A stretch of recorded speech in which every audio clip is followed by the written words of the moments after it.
So let's go back to our project.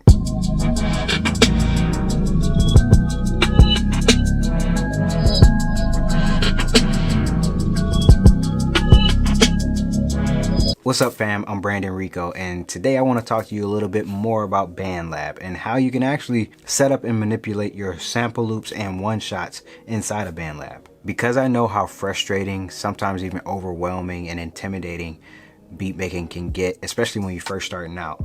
When you can't get your sounds to sound exactly like how you want them or even close.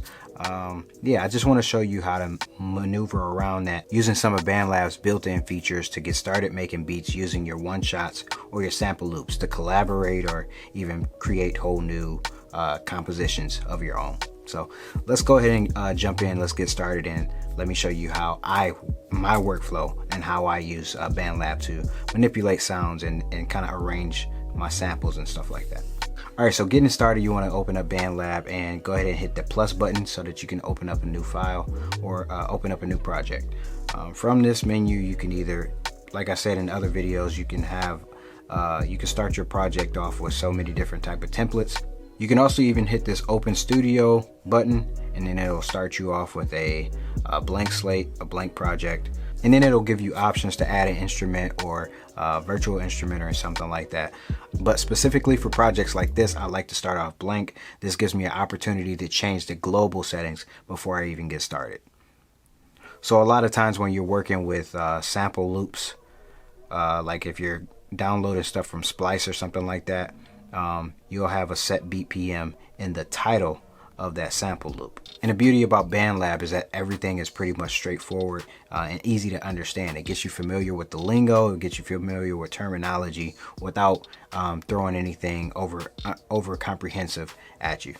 So right now I'm going to set my tempo to 165 beats per minute. I'll show you why in a few seconds. And then I want to do a count in on the recording so that it'll count in 1 bar before it actually starts the recording. So I know for sure I'm going to want a sampler in here, a beat pad. So I'm going to go ahead and create that instrument now. We will come back to this. All you got to do is swipe down from that menu. And then let's go ahead and I'm going to import some stems that I've already created inside of another DAW. And you can do the same thing actually. You can just airdrop your files to your files folder on your iPad or your iPhone. And then go ahead and hit more, and then you can explore your files folder by using the files app, the built-in files app. So I'm gonna go into audio share files, and yeah, I have this this beat that I've already done. So let's go ahead and pull that melody in. And because I know it's an 8-bar loop, I'm gonna go ahead and shorten that up to about 8 bars, and then go ahead and loop this to match.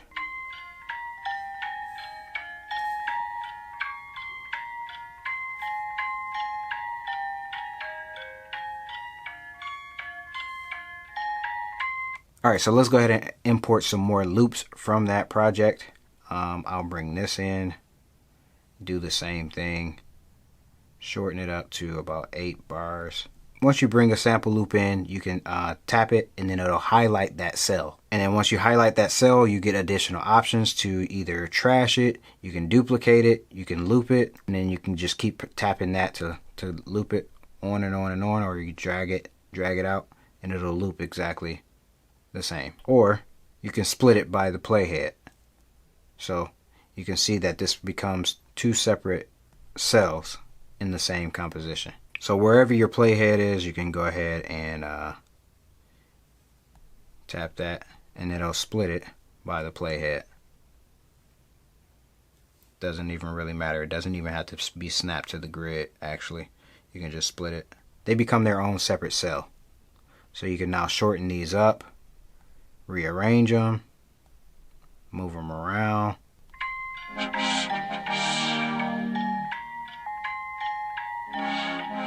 So that's one of the first things you can do with just playing around with your different samples. You can chop it up and you can rearrange it how you see fit. So the second thing you could do after your cell is highlighted once again, you can tap these three dots over here, this extra menu, and then you can go ahead and you can actually fade. You can fade the end of the clip as well as the beginning of the clip. You can fade it in and out. So what fading does is actually it lowers the volume, and I'll show you right here.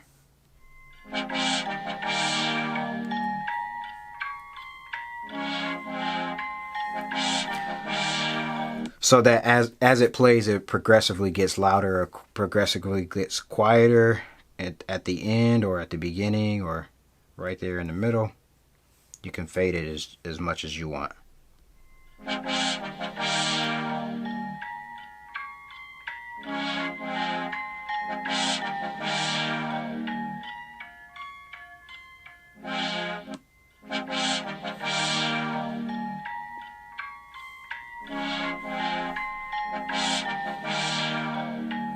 And if you're happy with your result, you can go ahead and hit the check mark, and then it saves that. Alright, so something else that you can do inside of this menu, let's go ahead and unmute this one.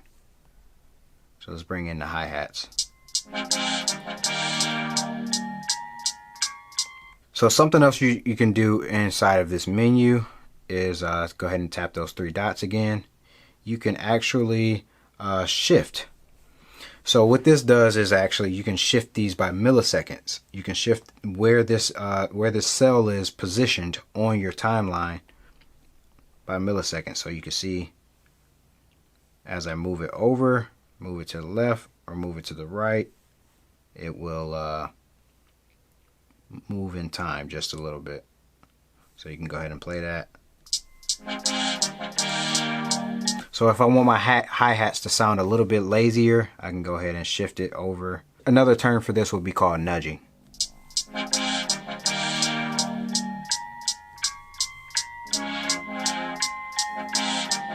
So you don't have that snap to the grid type feel with your hi-hats or anything else that you want nudged on your timeline. And then we can do the same thing with this one. Let's go ahead and nudge it a little bit, shift it by about, I'm gonna say about 11, 12 milliseconds.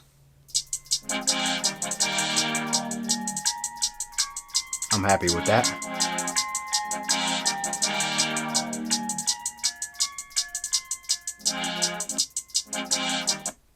Yeah, let's leave that like that. Shorten that up. And then let's go ahead and bring the rest of this stuff in.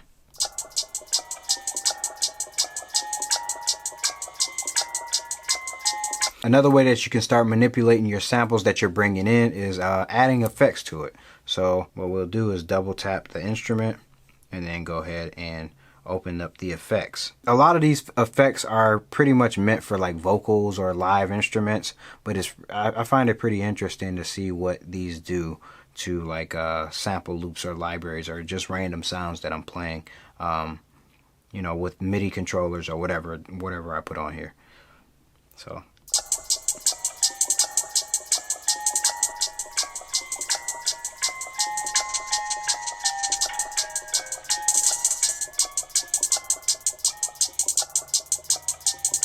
you can actually go ahead and customize a lot of these effects as well. And then after you're done customizing them, you can actually duplicate it. Let's say you want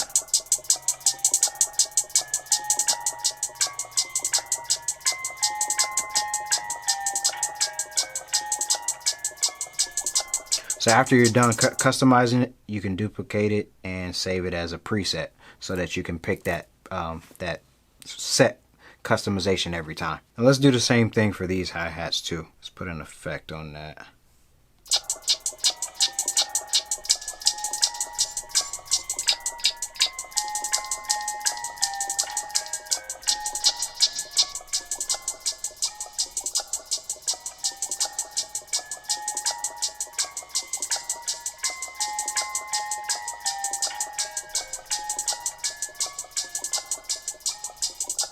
And then one more effect on the perks on this one. Let's see.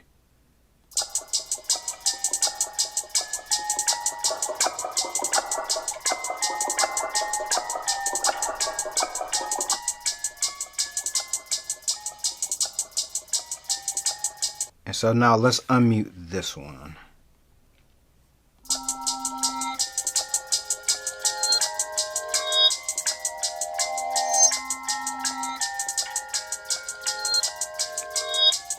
I could probably add an effect to this one.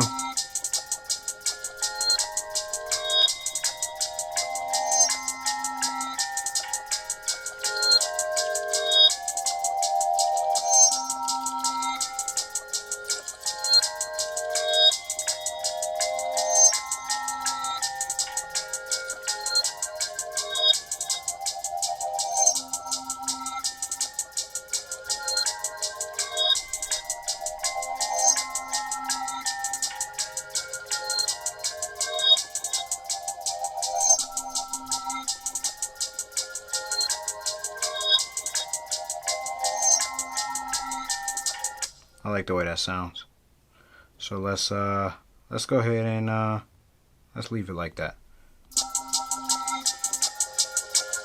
Alright, so now that we have our sample loops kind of sounding the way we want them to sound, let's bring in some more of the instrument.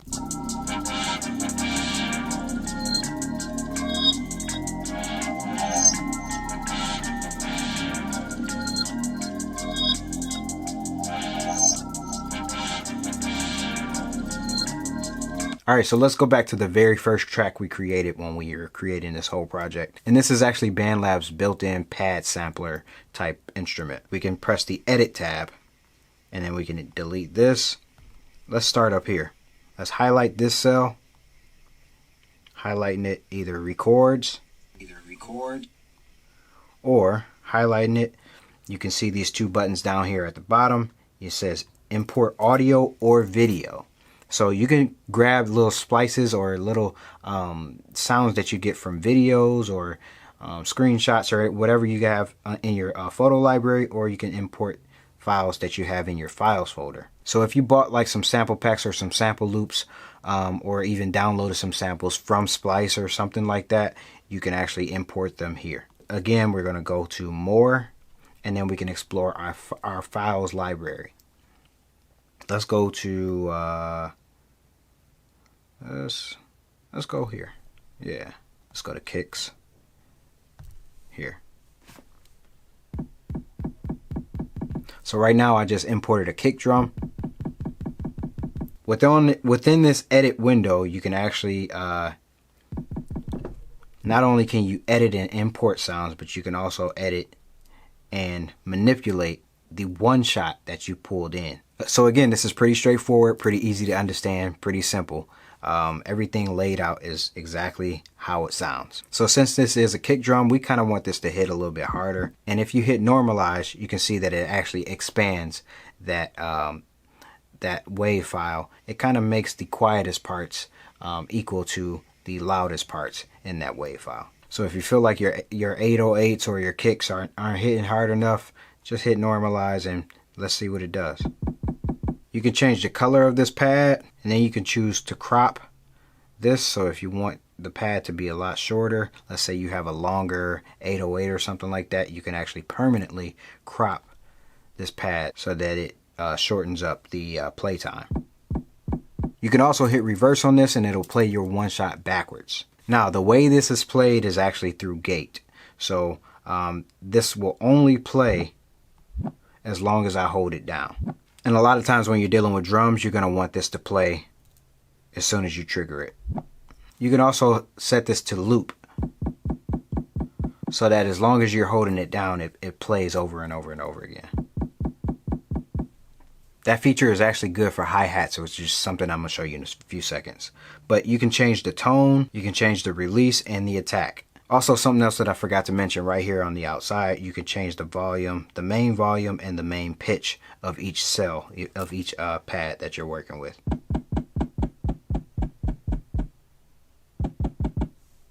So let's go ahead and add some more drums to this. All right, so we just added a hi-hat. Let's go ahead and edit it.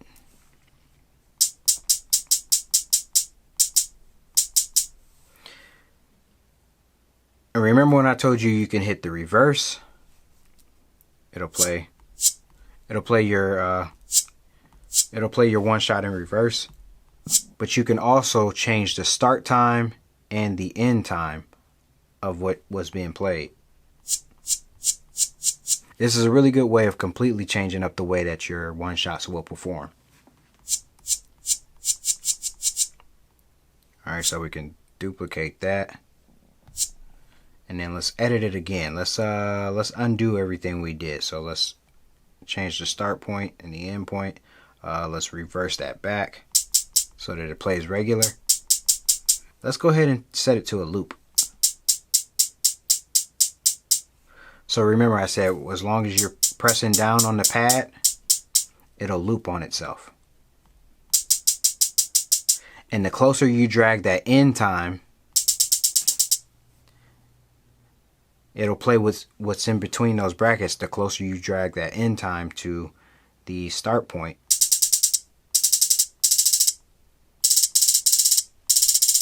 you get a really cool triplet hi-hat kind of double up type thing, so that you don't have to try to do it within the MIDI recording. And then let's duplicate that, and then I'm gonna do this one. I'm gonna pitch this one up. Bring the volume down, and then pitch this one down.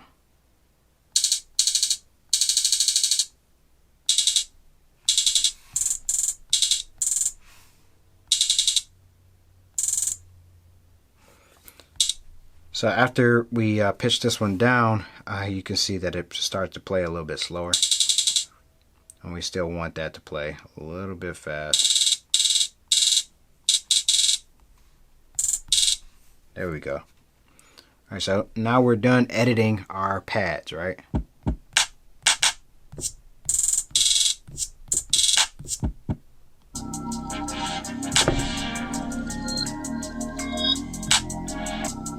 Alright, so let's go ahead and record.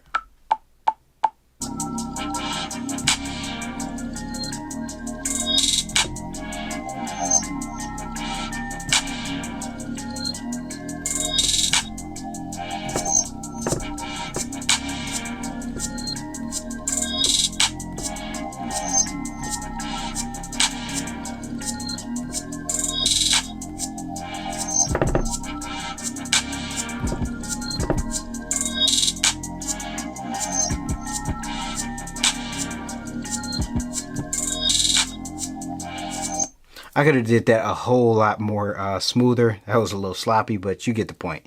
And then after everything is all said and done, you can hit play on your loop. Let's go to settings.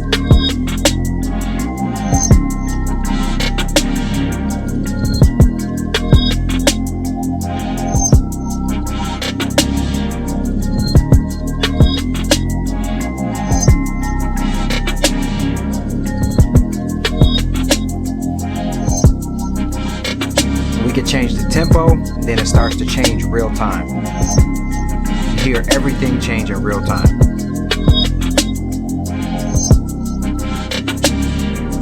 Not only can we change the tempo, then we can change the key as well. So let's go back to our project.